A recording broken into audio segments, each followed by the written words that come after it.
Donc, je suis Stéphanie Guettorand, je dirige le pôle congrès et salon de la partie groupe moniteur chez InfoPro Digital. Notamment, je dirige la partie salon des maires, congrès des maires, mais également le pôle dans lequel il y a le CIMI, le salon de l'immobilier, et Drive to Zero, qui est notre nouveau rendez-vous dédié au déploiement de la mobilité décarbonée.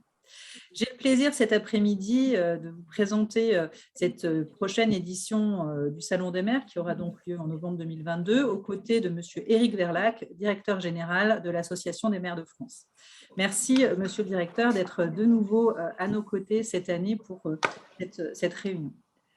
Avant de vous donner la parole, monsieur Verlac, donc pour les derniers arrivants, je redonne le cadre. Donc, nous allons vous faire une présentation à la fois du contexte dans lequel va s'opérer, s'organiser le prochain congrès des maires et le prochain salon des maires en fin d'année, donc le contexte notamment dans lequel s'inscrivent nos collectivités et l'ensemble de nos élus et leurs équipes. Voilà. Mais nous allons également avoir l'occasion de partager avec vous nos nouveautés 2022 dans le cadre qui a d'ores et déjà été organisé en 2021, puisqu'en 2021, un grand nombre d'entre vous qui avaient participé au salon avaient pu découvrir un salon revu à plusieurs niveaux, notamment en termes de sectorisation, mais également au travers du programme des animations que nous avons pu proposer.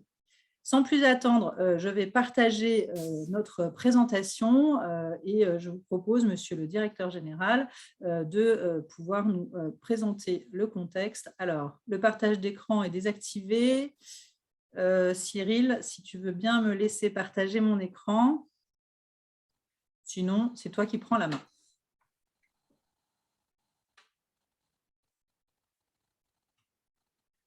Je ne peux pas. Ah, voilà, super. C'est bien, ça nous rassure. 2 ans après, on est toujours en test et ça nous rend humains. Moi, j'aime autant ça. Alors, hop, mode plein écran. Est-ce que vous voyez tous mon écran? Peut-être des petits pouces levés, ceux qui ont la caméra. Ok, super. Effectivement, donc, vous voyez, donc ça c'est le nouveau visuel 2022 du salon. Vous voyez ici, nous cultivons des solutions, qui est le titre du salon depuis 2021. Nous avons souhaité le conserver, effectivement le cultiver encore cette année en 2022 pour vraiment ancrer le rôle que le Salon des maires souhaite avoir auprès des collectivités et plus largement auprès des territoires. Vous le voyez représenté dans le ici, ces territoires qui nous sont si chers dans toute leur diversité, qu'ils soient des territoires ruraux ou urbains. Monsieur le directeur, je vous passe la main sur les enjeux et le contexte 2022 pour nos collectivités. Merci Stéphanie pour cette présentation déjà d'introductive. Merci à vous toutes et vous tous qui êtes très nombreux dans cette visioconférence pour lancer véritablement la saison du congrès 2022. Moi, je suis particulièrement heureux d'être ici. Ce n'est pas du tout une corvée, c'est au contraire pour moi un grand plaisir de vous avoir tous en ligne et éventuellement tout à l'heure d'échanger sur vos préoccupations, sur vos questions, ou sur vos réflexions. Le salon, c'est un moment important du congrès. Bien entendu, l'AMF co-organise ce salon, mais ce salon n'existe pas sans le congrès, et le congrès n'existe pas sans le salon. Les deux événements sont étroitement liés, en tout cas dans notre esprit, même s'ils ont chacun leur vocation. Mais les élus ne font pas forcément une si grande distinction que cela dans leur participation, dans les raisons de leur participation, entre aller au salon, aller au congrès. C'est pour eux un événement global et c'est comme ça qu'il faut qu'on le vive, chaque événement ayant évidemment son objectif et ses particularités. Alors, avant que Stéphanie entre dans le détail de l'organisation du salon, juste quelques mots du contexte. Alors, vous l'avez à l'écran. Évidemment, pour toutes les collectivités, ce salon 2022, c'est le premier salon de véritable sortie de crise sanitaire avec toutes les précautions qui s'imposent, mais surtout c'est l'occasion de tirer les leçons pour beaucoup de collectivités des enseignements de ces années difficiles de 2020-2021, où les équipes ont été bousculées par les calendriers électoraux, par les responsabilités propres liées à la crise sanitaire. Et je pense pour l'ensemble des annonceurs et des participants au salon, je veux souligner le fait que pour beaucoup de collectivités, ce début de mandat a été difficile, retardé, compliqué en termes d'organisation interne, et que nous abordons le congrès 2022 comme un véritable, à nouveau, comme l'année dernière, comme un véritable congrès de départ de quelque chose, du fait du renouvellement politique, du renouvellement du nouveau mandat législatif et du nouveau président de la République. Pour beaucoup de collectivités, c'est de nouveau une année de départ, d'une certaine façon, même si il s'est passé des choses l'an dernier, mais le mandat municipal va coïncider avec un nouveau mandat législatif et on le verra sur un certain nombre de dossiers, ça n'est pas indifférent pour l'action des collectivités et pour tout ce qui est commande, achat derrière. Je pense assez simplement, mais beaucoup d'entre vous l'ont déjà en tête, qu'en matière de transition écologique, de mobilité, d'énergie, toutes sortes de raisons font que c'est une année de départ aussi, ou en tout cas c'est une année d'approfondissement, d'accélération, de changement qui sera, je pense, importante en termes d'activité pour les collectivités. La crise sanitaire, le second aspect de la crise sanitaire, c'est qu'il y a effectivement des leçons et des conséquences qu'il faudra tirer en termes de mode de vie, d'aspiration, de demande des habitants. Ça, dans les tournées que je peux faire dans les départements, dans les communes, je m'aperçois bien que beaucoup d'élus ont ça en tête. La crise sanitaire a un peu changé les têtes, a changé les choses dans les têtes des gens et tout n'est pas fini d'ailleurs, tout n'est pas derrière nous. Il y a quand même encore chaque jour 22 000 personnes qui attrapent le Covid, donc ce n'est pas rien non plus, même si c'est moins. Et il s'est passé quelque chose et ça, les élus sont très à l'écoute, très vigilants sur ce point. Et puis, il y a un troisième point qui est indiqué là, c'est la dimension de remise en cause des équilibres économiques, de l'emploi, tout l'ensemble des questions posées par les atteintes à la souveraineté énergétique, la volonté de beaucoup de collectivités d'être maîtres de le développement d'énergies nouvelles, qui est un sujet à la fois technique, mais qui est aussi un sujet politique et de débat avec le gouvernement. C'est un sujet que nous portons depuis longtemps. Il y a la question, bien sûr, de la réindustrialisation qui reparaît depuis maintenant le début de la crise. Donc, ces questionnements-là, c'est des questionnements qui bouleversent, qui bousculent les territoires, hein, qui ne sont pas des petites choses, qui sont des moments de réflexion assez profonde sur tous les territoires, qu'il s'agisse des communes ou des intercommunalités, chacune dans leurs compétences. La question de la réindustrialisation, de la relocalisation, des réimplantations industrielles, c'est la grande affaire des intercommunalités qui ont à gérer, en outre, une situation financière qui est sans doute moins favorable au sortir de la crise qu'elle ne l'est pour les communes. Alors, il y a aussi donc de nouveaux défis dans tout ça. C'est forcément une autre façon, sans rupture excessive, mais c'est quand même une autre façon de réfléchir sur pas mal de sujets. Et en tout cas, ça ouvre des voies nouvelles. Ça, c'est absolument notre conviction. Et c'est pour ça que probablement nous mettrons l'accent au niveau du congrès, mais je pense que ça prend tout son sens aussi pour le salon, sur la capacité d'agir des maires et des présidents d'intercommunalité. Aujourd'hui, il y a une forte demande qui s'exprime de la part des citoyens. Quelle est la capacité d'agir? Alors, il y a une dimension politique, bien sûr. Quelles sont les compétences, les moyens? Tous ces débats auront lieu. Mais vous êtes habitués, je pense, les uns et les autres à ces débats. Et puis, il y a aussi comment on fait. Et une fois définis les moyens, comment on fait, avec quels moyens? Et ça, c'est plutôt des questions qui, entre guillemets, regardent le salon, c'est-à-dire quelles offres, quelles solutions sont mises sur le marché pour répondre à ces questionnements politiques. Alors, deuxième aspect, on peut peut-être changer, voilà, vous avez changé, merci. L'agenda local, je voulais, c'est moi qui ai insisté pour qu'on mette ce point, je voulais insister sur le fait que ce mandat est très particulier, du fait de son démarrage un peu compliqué, et qu'aujourd'hui, on arrive pratiquement à mi-mandat avec la nécessité que les 4 ou 3,5 années qui restent soient très intenses pour pouvoir remplir les objectifs de mandat. La première année a désorganisé la mise en route d'un certain nombre de collectivités et ce retard fait que ça mettra une pression sur les années qui viennent jusqu'à la fin du mandat. Je crois que ça, c'est un point qu'il faut qu'on ait bien en tête parce que ce n'est pas le même calendrier que dans les mandats précédents. Ça aura une importance puisqu'on sait que l'investissement du bloc communal sur le mandat qui vient de s'écouler était déjà très en retrait du montant du mandat précédent. Et donc aujourd'hui, l'enjeu des élus, comme je pense l'enjeu de l'ensemble des entreprises que vous représentez, c'est de voir comment on peut rattraper au maximum le retard qui a été pris la première année et faire en sorte que nous ayons devant nous des années utiles en termes d'investissement et d'activité des collectivités avec toutes les contraintes qu'on a évoquées. Je pense que les élus sont attachés à ce que les réalisations qu'ils vont faire soient des réalisations perceptibles, visibles, structurantes.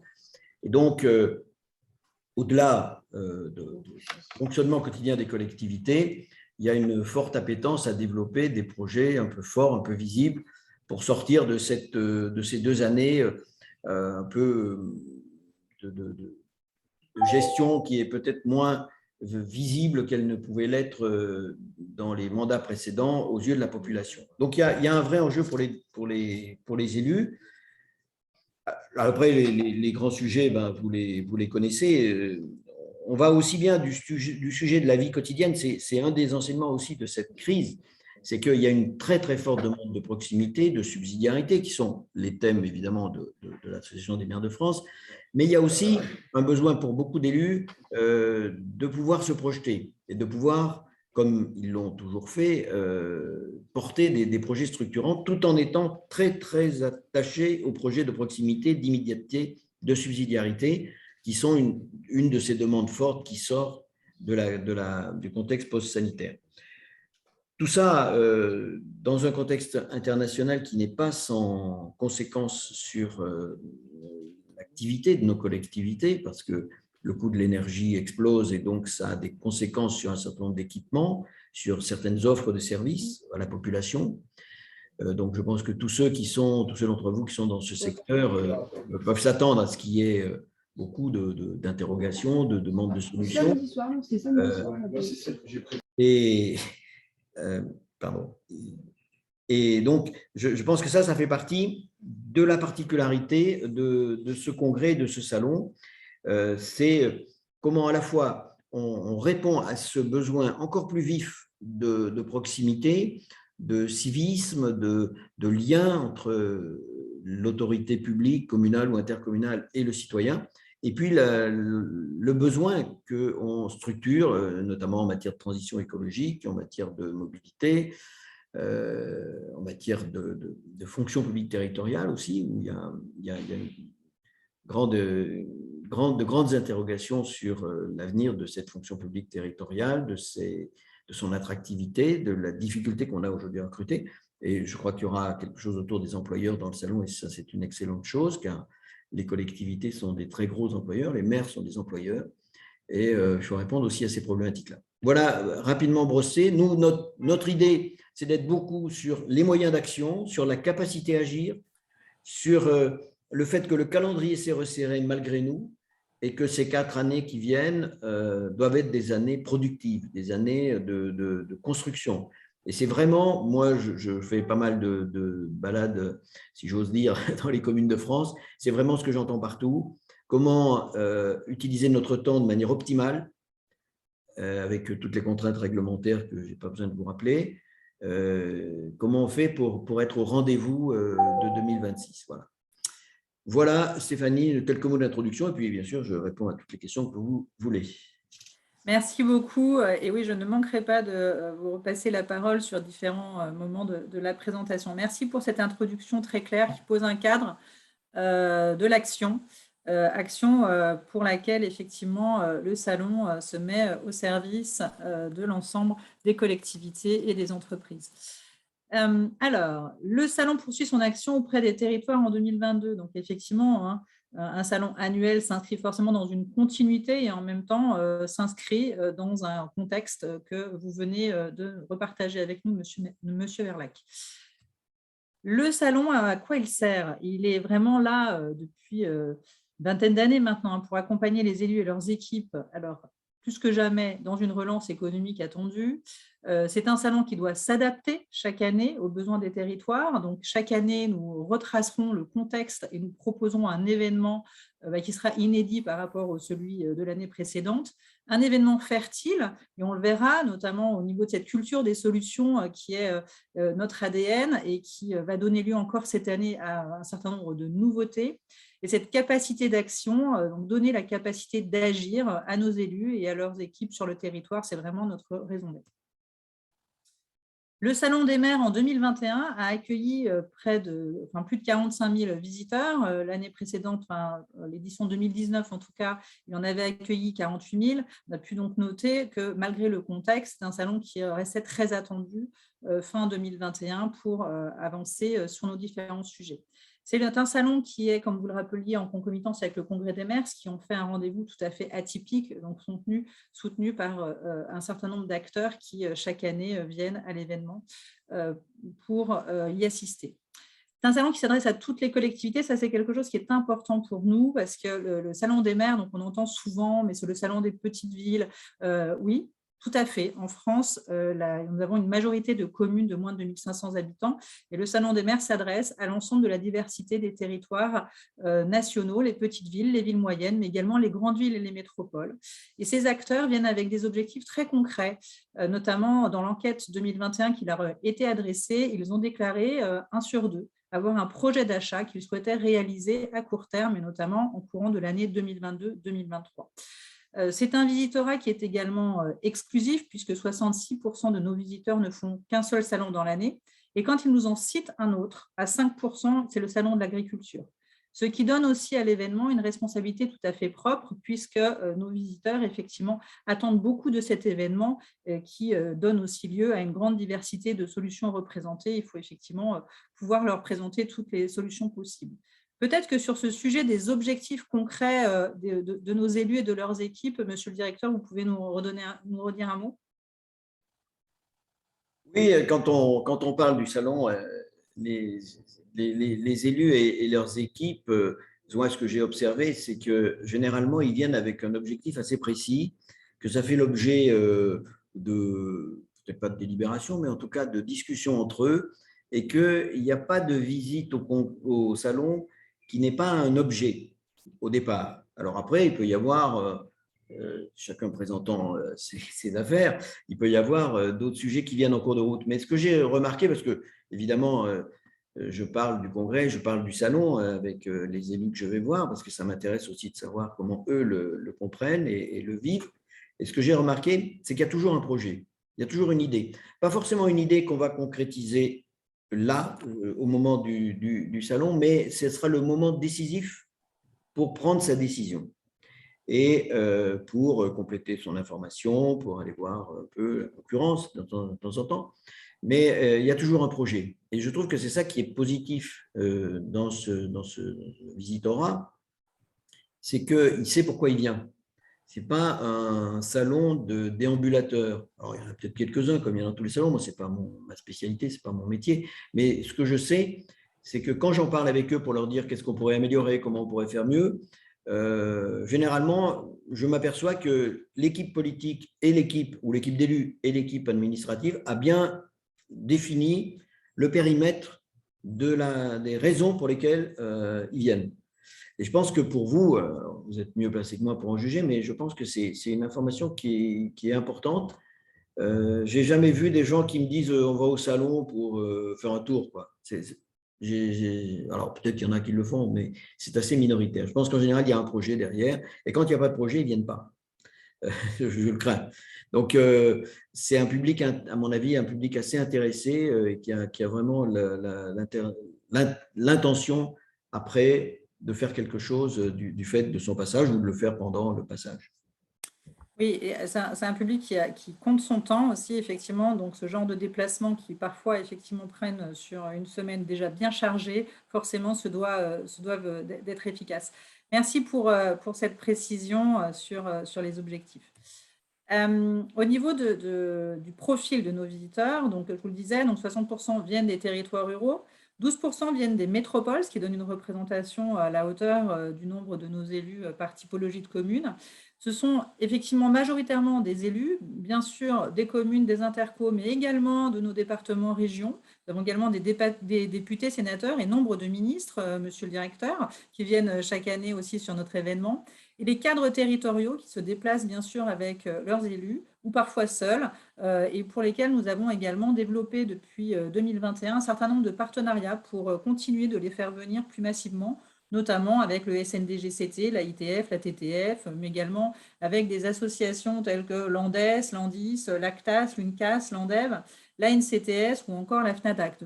Toutes ces associations qui sont aussi partie prenante, nous le verrons plus tard, dans notre programmation.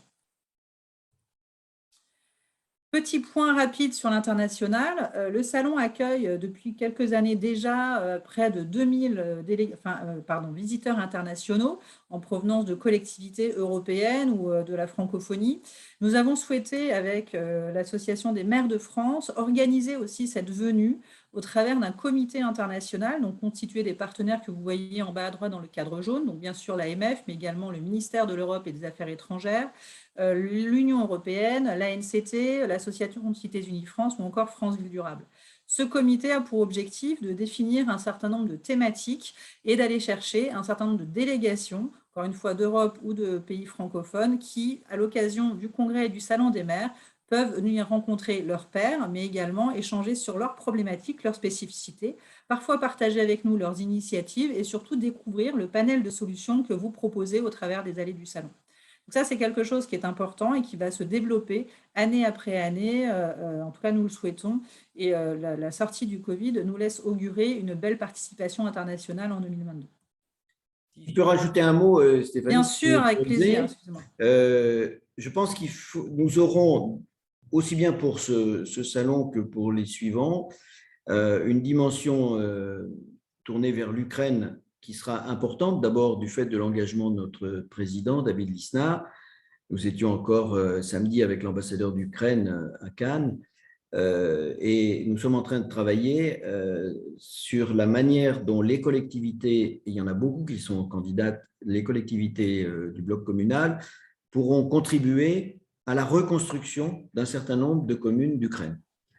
Alors, vous me direz que la guerre n'est pas finie, qu'on est très tôt, mais comme on est des gens qui avons l'espoir, chevillés au corps, nous avons déjà entrepris avec l'Association des maires d'Ukraine, qui est présidée par le maire de Kiev, nous avons commencé à travailler sur ce sujet-là.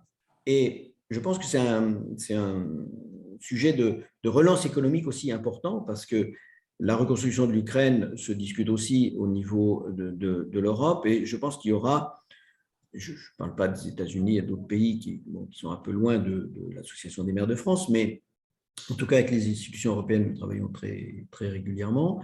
Et je pense qu'il y aura beaucoup d'aide à l'investissement dans la reconstruction et qu'un certain nombre de collectivités françaises sont bien décidées à participer par leur technicité, leur mise à disposition de personnel, par leurs moyens financiers aussi, à participer à cet effort. Et je pense que ça sera sûrement, dès cette année et dans les années qui viennent, un sujet important dans notre activité en matière de relations internationales. L'autre point que je voulais souligner, c'est que dans ces affaires de relations internationales, nous sommes extrêmement réactifs, c'est-à-dire que ce n'est pas des plans préparés très, très longtemps à l'avance avec tout le monde. Nous sommes capables de réagir très vite lorsqu'une délégation est là, parce que l'expérience que nous avons de ces relations internationales, c'est que beaucoup de choses, contrairement à ce qu'on pourrait penser, en tout cas au niveau des collectivités, se font de manière parfois un peu spontanée, un peu rapide, et que nous sommes aussi en capacité d'organiser les choses avec notre équipe au sein de l'AMF,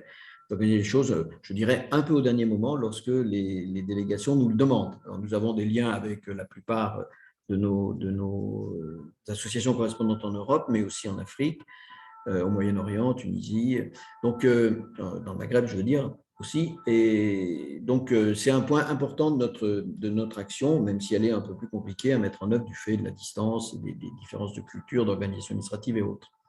Voilà ce que je voulais vous dire. Merci beaucoup. Une quarantaine de pays sont accueillis chaque année et on verra si cette année, on pourra dépasser ce chiffre avec une priorité effectivement donnée à l'Ukraine en espérant qu'une délégation pourra se rendre sur le congrès et le salon. Donc, concrètement, le salon 2022. Donc, nous allons faire un point rapide sur la sectorisation. Je sais que c'est un point qui vous intéresse tout particulièrement, notamment parce que vous verrez le plan se dessiner à l'écran, mais également sur la programmation et sur ces nouveaux espaces expérientiels que nous avons proposés depuis 2021 et qui portent notamment des enjeux forts de l'actualité. Au niveau des secteurs d'exposition, donc depuis l'année dernière, vous avez pu découvrir 9 grands secteurs qui organisent aujourd'hui l'exposition du salon. Des secteurs qui adressent à la fois effectivement des activités qui sont les vôtres, mais qui sont surtout des sujets sur lesquels les collectivités ont des attentes fortes. Des sujets qui voient encore cette année de nouvelles activités rentrer sur la nomenclature. Donc, vous voyez des petits N apparaître souvent à côté des désignations. Ce sont des sujets que nous avons démarré, en tout cas commencé à développer en 2021 et que nous allons poursuivre en 2022 et certains seront initiés en 2022. Donc, notamment en construction et aménagement, qui est ce grand secteur dans le hall 3 qui regroupe les acteurs des infrastructures, des travaux publics, mais également du bâtiment. Nous allons développer une thématique autour de la rénovation, de la déconstruction-reconstruction, sujet très important qui nécessite des investissements très forts au niveau des collectivités, mais également des sujets tels que l'immobilier, la reconversion des cités-sols avec une place dédiée aux cités-sols, le génie écologique qui aura également un focus particulier, mais également les sujets d'aménagement que vous avez plus l'habitude de retrouver, notamment sur les équipements urbains, le mobilier, les sujets d'accessibilité, le pavage d'allage. Le secteur transport et mobilité, c'est un sujet qui se développe énormément depuis l'année dernière. Et là, les 4 premiers mois de l'année ne démentent pas cet engouement, notamment parce qu'auparavant, on parlait d'un secteur qui s'appelait véhicules de service, qui est largement élargi aux enjeux de la mobilité depuis 2021, au sein duquel vous aurez bien sûr les véhicules, mais également des acteurs des transports publics, du stationnement avec Parcopolis, qui a intégré depuis 2021 le Salon des maires, que nous développons en partenariat avec la FNMS, Fédération nationale des métiers du stationnement, mais également tous les sujets nouveaux de la mobilité, que ce soit la mobilité électrique, la mobilité active, évidemment le vélo aura une part forte avec un espace, on le verra tout à l'heure, de démonstration à l'extérieur. Voilà, et un certain nombre d'acteurs et de start-up sur tous les sujets de la mobilité connectée. Les services essentiels autour d'environnement et cadre de vie, au fond du hall 4, secteurs bien sûr comme l'eau, la gestion des déchets, que vous connaissez bien, mais également tout ce qui va être les sujets liés aux eaux pluviales, à la réutilisation, le reuse de l'eau, comme on dit, mais également la qualité de l'air, qui a vu une première place, un premier focus se développer avec notre partenaire, la FIMEA, en 2021, que nous poursuivons, et les sujets de la biodiversité, de la préservation des milieux, avec l'OFB et autres acteurs qui seront encore présents cette année. Le secteur de la sécurité, prévention et protection, qui est un secteur très important du salon. Autour des acteurs de la sécurité et de la sûreté, nous avons également des sujets très forts qui sont montés, qui sont la cybersécurité, mais également la protection des personnes avec tous les équipements dédiés au personnel de la fonction publique, également la gestion des risques, crise et catastrophes. On y reviendra notamment autour du Lab Territoire Résilient, qui est un sujet très important sur lesquels les élus ont également beaucoup d'attentes. Parmi nos autres secteurs, vous découvrez en bas à gauche culture, sport, loisirs et événements. Alors, au sein de ce secteur qui était essentiellement tourné autour du sport jusqu'en 2021, vous avez un grand développement sur la culture qui a été fait par notre équipe, notamment avec un certain nombre d'acteurs autour du livre, mais également du spectacle vivant, de l'art, du tourisme, du patrimoine et toute une animation qui vous sera proposée dans le passage entre le hall 3 et le hall 2. Énergie et climat, c'est un secteur particulièrement d'actualité cette année, avec évidemment les grands acteurs de la production et de la distribution de l'énergie, mais également des focus particuliers au niveau des énergies renouvelables avec les acteurs du solaire, de l'éolien, mais également de l'hydrogène et des gaz verts, qui sont des nouveaux sujets que nous développons sur ce secteur-là. La gestion des réseaux, la précarité énergétique et tout ce qui va être aussi récupération des réseaux de chaleur sera au programme de ce grand secteur situé dans le hall 3. La transformation numérique, alors ça, c'est un sujet qui se déploie de manière très intense depuis 2021. Alors évidemment, la crise du Covid a mis l'accent sur les enjeux de la transformation numérique au sein de nos territoires. Ainsi, aux côtés des opérateurs de téléphonie, vous retrouvez un certain nombre d'acteurs sur tout ce qui est système connecté, également services dédiés à nos administrations, gestion, partage des données, ce sujet crucial des données si important sera également un sujet fortement traité sur le salon avec, pareil, des partenaires nouveaux qui vont rejoindre la zone. Santé sociale, enfance et vivre ensemble. Comme vous le savez, nos élus ont notre responsabilité de notre naissance à notre fin de vie. Ce secteur est particulièrement important, c'est situé dans le hall 2, regroupe des activités que vous connaissez, bien sûr, tout ce qui est enfance, petite enfance, santé, handicap, mais aussi les espaces dédiés aux personnes âgées, mais également les centres médicalisés. Vous avez également les acteurs des mutuelles et tout ce qui est logement social qui sera développé sur cet espace avec un focus particulier dédié aux aidants, puisque nous avons une place des aidants depuis l'année dernière, mais également le sujet du bien vieillir, qui est un sujet qui sera fortement notamment traité au niveau du programme de conférence. Dernier secteur et pas des moindres, celui qui est à l'entrée du hall 4, développement et attractivité territoriale. C'est également là que vous retrouverez le stand de l'AMF, mais également un certain nombre d'acteurs institutionnels, bien sûr les banques et assurances, les acteurs de l'innovation territoriale, l'économie sociale et solidaire développée autour du tiers-lieu depuis 2021, mais également des espaces dédiés. Alors, pour la première fois cette année, à l'agriculture et à l'alimentation, à l'entrée du salon notamment, avec un certain nombre d'acteurs, puisque les interfilières seront rassemblés autour d'un espace d'animation, l'atmosphère transition agricole et alimentaire, mais également des acteurs présents sur le sujet de la résilience alimentaire feront leur entrée sur cet événement. Certains étaient déjà là, mais là, on aura une approche plus globale et regroupée sur ces sujets. Voilà, vous avez le plan en haut à droite pour retrouver l'ensemble de ces espaces.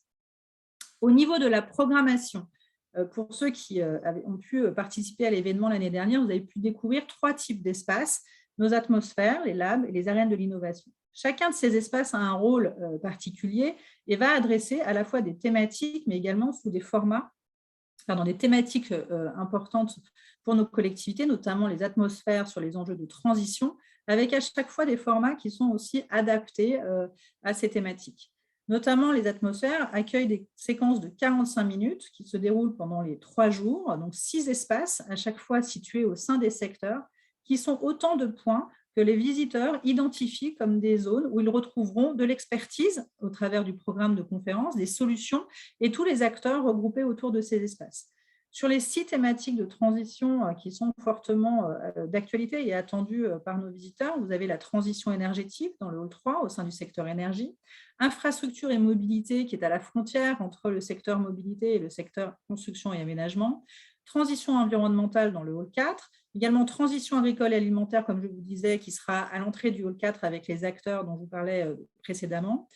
Transition numérique, donc sujet d'ailleurs qui est une forte affluence puisque nous avons déjà quasiment rempli le programme de cet espace à ce jour, et mode de vie, loisirs et solidarité dans le hall 2 pour accueillir tous les sujets sociétaux proposés par les exposants du salon. Donc ces espaces peuvent faire l'objet d'une réservation de créneaux de 45 minutes. Les labs sont des espaces effectivement nouveaux aussi depuis 2021. Vous en avez un dans chaque hall. Sur ces espaces, nous abordons des enjeux, je dirais, qui peuvent paraître un peu plus macro, puisque le lab territoire bas carbone, lab territoire inclusif, lab territoire résilient, peuvent paraître des sujets un peu théoriques, parfois un peu loin du quotidien, et pourtant. La façon dont nous les abordons dans ces sujets, dans ces espaces, c'est vraiment de manière très pragmatique sur le terrain, autour de projets menés par les collectivités, par les associations, par vous, entreprises. ces sujets qui sont autant de leviers d'action qui peuvent être partagés en 30 minutes, c'est très court, sur des formats, vous voyez, plus ouverts, qui permettent aussi le dialogue avec les participants qui sont aussi intervenants parfois que les personnes qui sont invitées sur nos tables rondes. Le troisième espace de prise de parole, c'est l'innovation, puisque l'innovation, les territoires sont le cœur même de l'innovation. C'est au sein de nos territoires que l'innovation naît. Ces innovations qui peuvent être portées par des entreprises, des startups, des grands groupes, mais également par des collectivités au travers de projets, au travers de leurs appels d'offres, de leurs cahiers des charges. Les collectivités sont des leviers très forts sur cette partie de l'innovation, et les associations. L'innovation chez nous, ce n'est pas forcément de la technologie, c'en est, certes, mais nous avons également tout un tas de solutions qui sont plutôt des nouveaux modes de collaboration, des services, des nouvelles approches qui ne font pas forcément l'objet d'investissements forts en technologie et qui sont présentés sur le salon au sein de ces espaces. Un certain nombre de pitchs, je crois plus de 300 ont lieu en 2021, et ces espaces sont prisés par les élus qui, du coup, y découvrent tout un tas de sujets nouveaux. Le prix de l'innovation territoriale, que nous réalisons bien sûr en partenariat avec l'Association des maires de France, ce prix qui a récompensé 21, en tout cas qui a vu 21 innovations finalistes en 2021 et 8 innovations lauréates. Ce prix, en fait, s'appuie sur un réseau de partenaires qui valident un certain nombre d'innovations qui sont amenées à pitcher ensuite le mardi, jour d'ouverture du salon, devant un jury d'élus et de cadres territoriaux qui vont choisir parmi les 21, les 8 meilleurs qui seront donc également récompensés le mardi soir, vers 18h à peu près en général, pour être donc primés.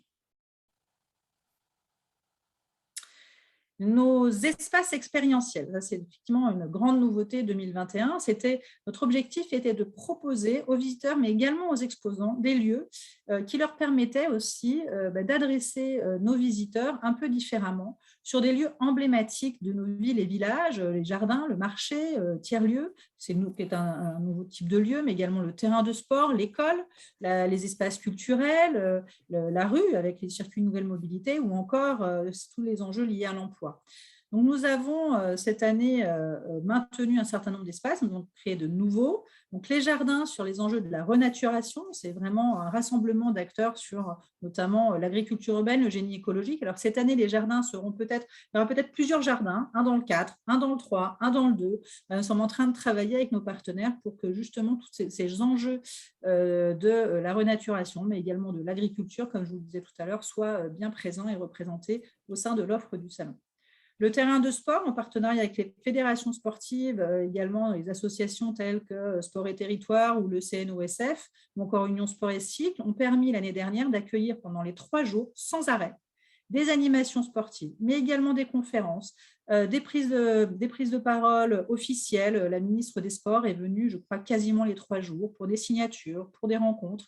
En tout cas, c'est un espace qui fait converger les communautés, aborde des enjeux inclusifs autour du sport et tous les enjeux du sport, le sport hors les murs, le design actif, plein de sujets autour du sport passionnants qui sont traités sur ce terrain.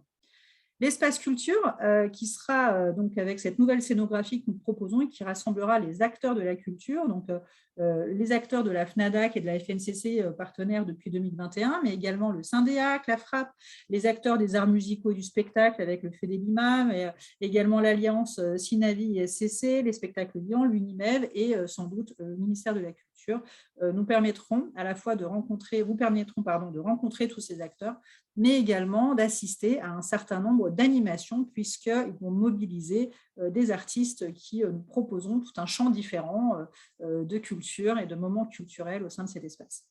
Le circuit des nouvelles mobilités sera cette année à l'extérieur devant le hall 3. Il invitera les visiteurs d'ailleurs à rejoindre ce hall avec à la fois de la démonstration et un espace statique de présentation à la fois de bornes, mais de véhicules de tout type, électriques, hydrogène ou GNO.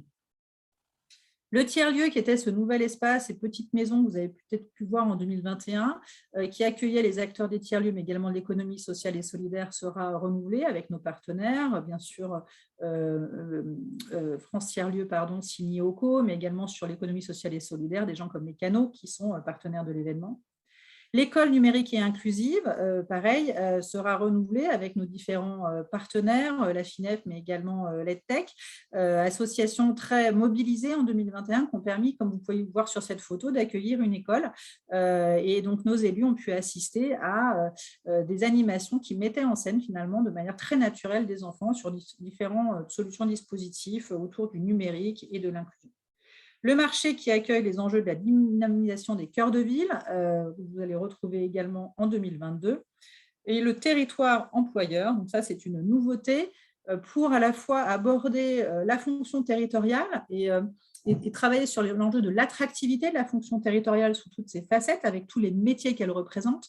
L'un de nos partenaires dit qu'en fait, à chaque stand, il y a un métier derrière d'une collectivité, des collectivités qui est représentée. Donc, l'objectif de cet espace sera à la fois de valoriser l'ensemble des métiers de la fonction territoriale, mais d'aborder les enjeux de la formation et des compétences auxquels aussi font face nos collectivités dans le cadre des transitions, que ce soit transition environnementale ou numérique. Ça aborde un certain nombre de sujets sur l'évolution de ces métiers. Les enjeux de la mobilité aussi qui peuvent être parfois tout à fait particuliers à développer sur un territoire.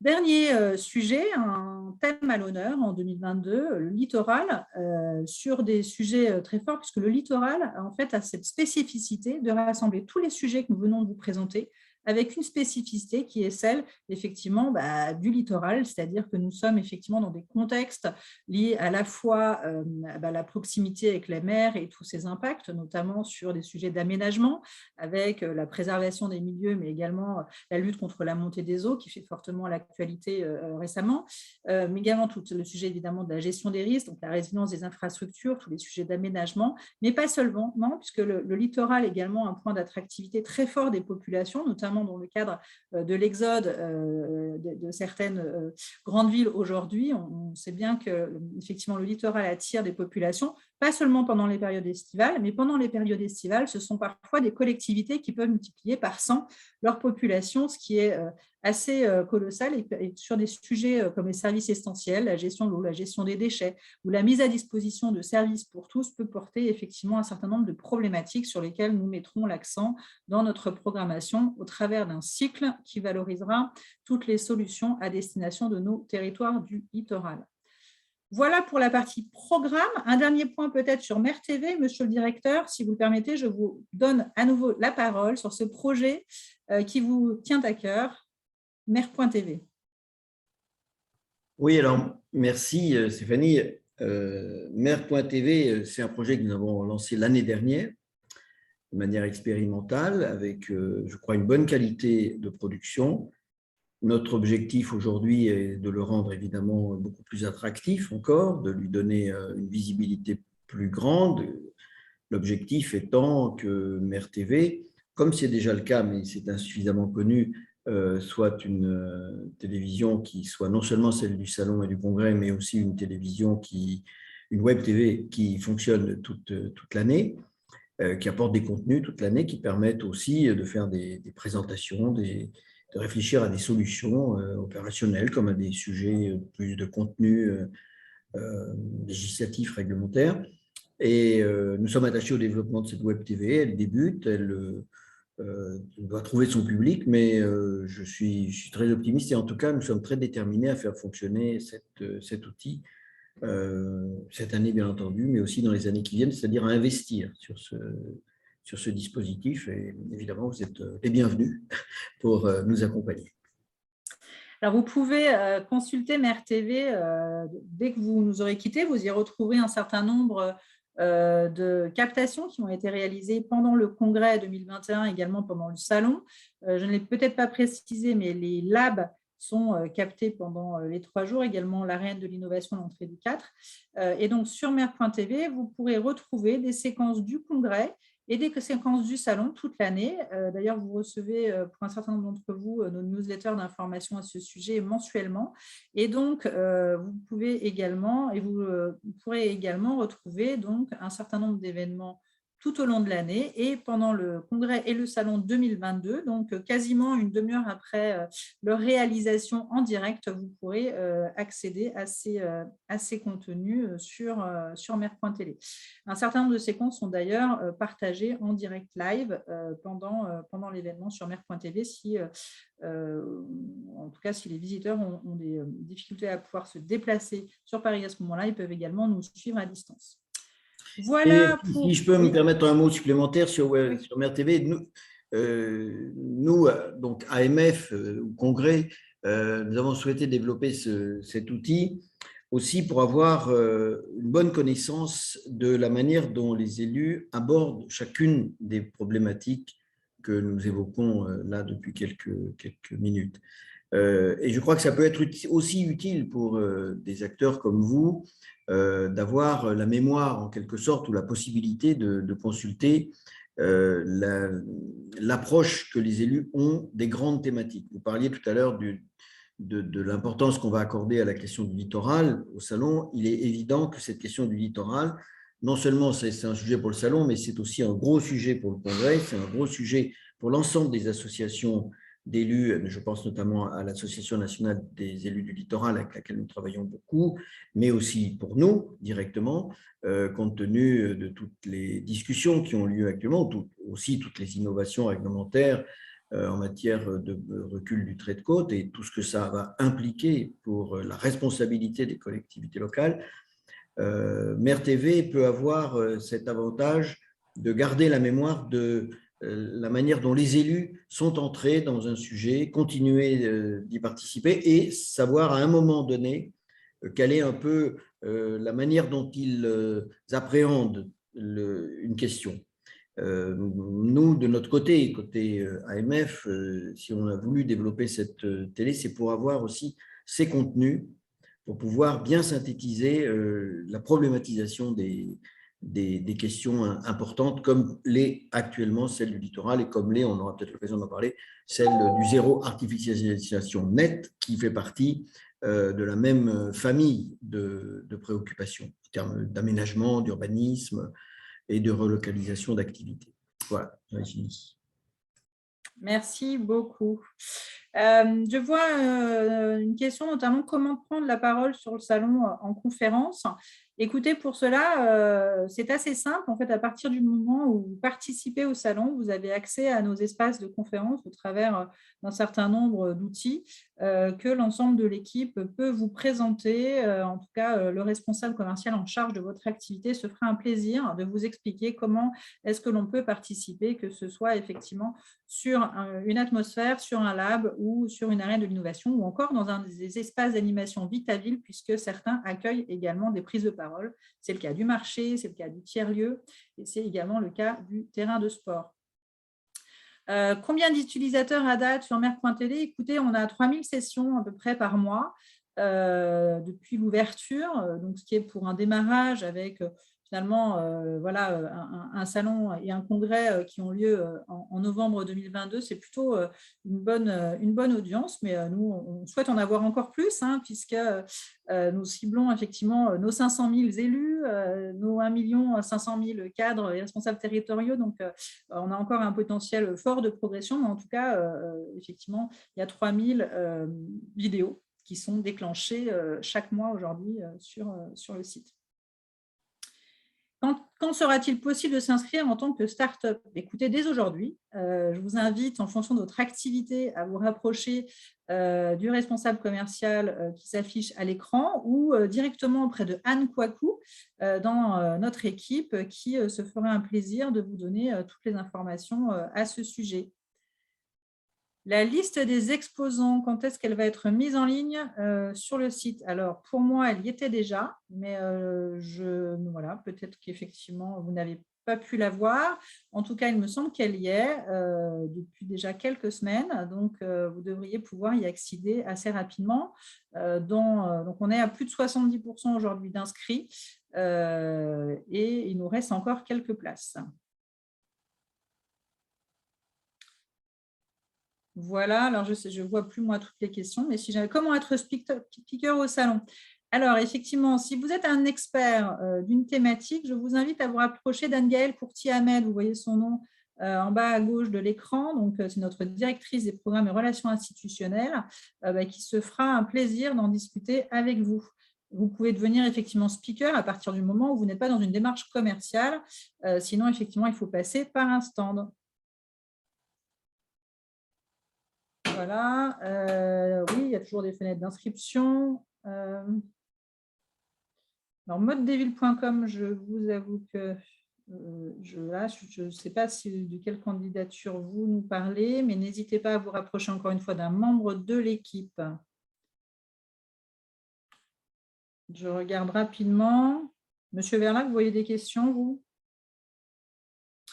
Peut-on visiter comme non élu pour se donner une idée du salon d'exposé? Alors, vous ne pouvez pas visiter le congrès, mais vous pouvez évidemment visiter le salon sans problème.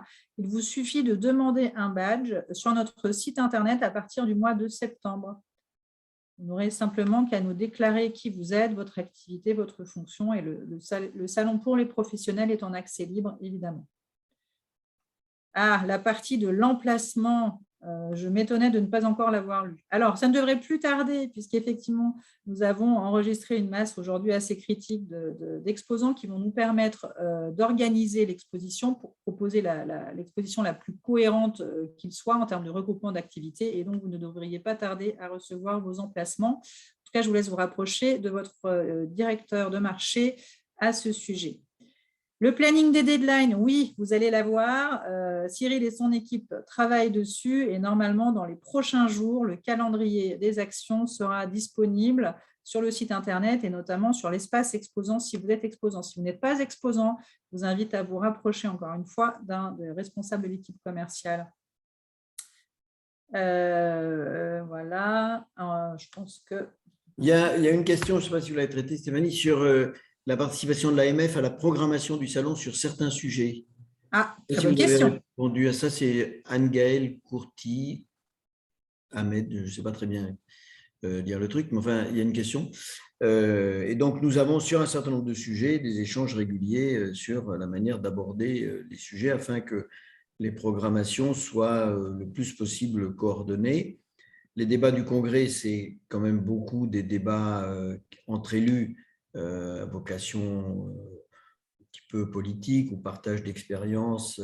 Et les débats du Salon, c'est aussi des débats de solutions permettant d'envisager à la fois les problématiques et aussi la manière d'y répondre. Donc, on essaye de se coordonner et en tout cas, on pas souvenir qu'on n'ait jamais été en contradiction sur la manière d'harmoniser le traitement des sujets. Chacun étant dans son rôle, évidemment.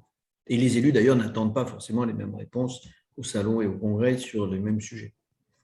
Non, nous veillons notamment à être extrêmement complémentaires et vous pouvez sur mer.tv d'ailleurs voir une illustration parfaite de cette coordination entre nous puisque nous avons un certain nombre de thématiques sur mer.tv dont évidemment le développement territorial, la transition écologique et à chaque fois, vous voyez les enjeux, les aspects plus politiques traités sur la partie congrès et sur la partie salon, des interventions sur la partie solution. Alors évidemment, il y a des élus qui parlent au congrès, il y a des élus aussi qui peuvent, dans certains cas, prendre la parole également sur le salon en tant qu'intervenants, mais ils sont surtout invités à assister aux conférences. Écoutez, voilà, le dispositif de com sur les arènes, je vois. Alors oui, alors il y a effectivement les arènes de l'innovation.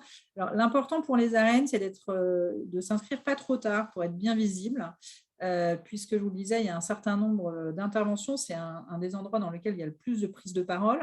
Alors, nous regroupons les interventions arènes par thématique, notamment dans des créneaux de 45 minutes, puisqu'on est sur des pitchs de 5 minutes rassemblés dans des créneaux de 45 minutes par thème. Et nous faisons la promotion des arènes et de leur programmation dès le mois de septembre, bien sûr, auprès de l'ensemble des visiteurs, mais également sur les réseaux sociaux. Donc, voilà, si vous ne tardez pas trop, vous aurez une visibilité maximale. Effectivement, quand on s'inscrit tard sur le salon, on a moins de visibilité sur notre intervention, ce qui est logique. Voilà. Si votre activité concerne plusieurs secteurs, j'aime beaucoup cette question. Alors, Justement, le dispositif proposé, comme vous avez pu le voir, au travers à la fois du secteur d'exposition et des espaces de prise de parole ou encore des animations, vous permet à la fois de vous ancrer dans un secteur, mais de pouvoir être présent dans d'autres au travers de prises de parole ou d'une forme de partenariat que vous pouvez avoir avec nous sur différents espaces. Ainsi, vous pouvez très bien exposer, comme c'était le cas de Renault, dans le secteur transport et mobilité, et être partenaire sur le terrain de sport, sur des sujets notamment liés au sport, si l'activité de votre entreprise a effectivement un soutien auprès de nos collectivités sur ces sujets. Donc là, on est effectivement sur deux sujets qui peuvent paraître très loin de l'un de l'autre, et pourtant, c'est très intéressant, notamment sport et mobilité, c'est un sujet très fort. Vous pouvez également pouvoir être dans le secteur environnement, mais avoir une solution qui s'inscrit dans l'atmosphère infrastructure et mobilité ou encore dans transition numérique et pouvoir vous exprimer dans n'importe quel espace du salon à votre convenance. Tout ça est bien sûr orchestré avec notre équipe. Oui, l'entrée est gratuite. Vous pouvez vous inscrire à partir de septembre. Voilà. Oui, alors, très bonne question. Je n'en ai effectivement pas parlé.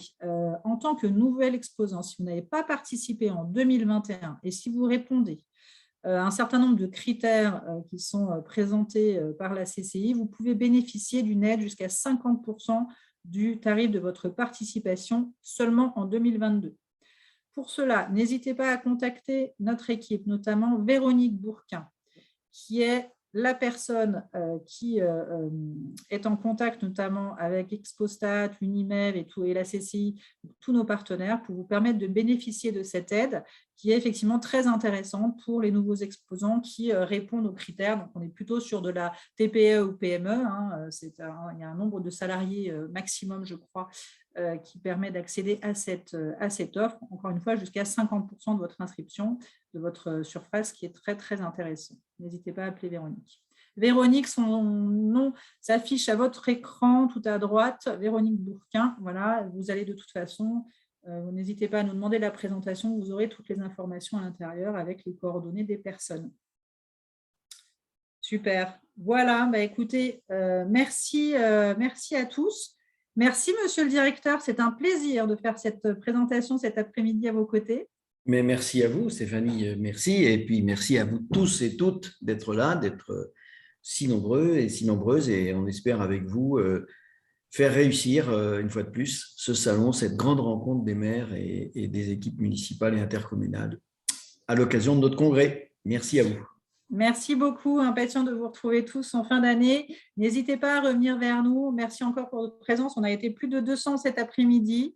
Voilà, c'est génial et au plaisir de vous retrouver. Très bel après-midi à tous et merci infiniment à toute mon équipe et notamment à Cyril Fernandez pour l'organisation sans couac de cet après-midi. Merci, au revoir.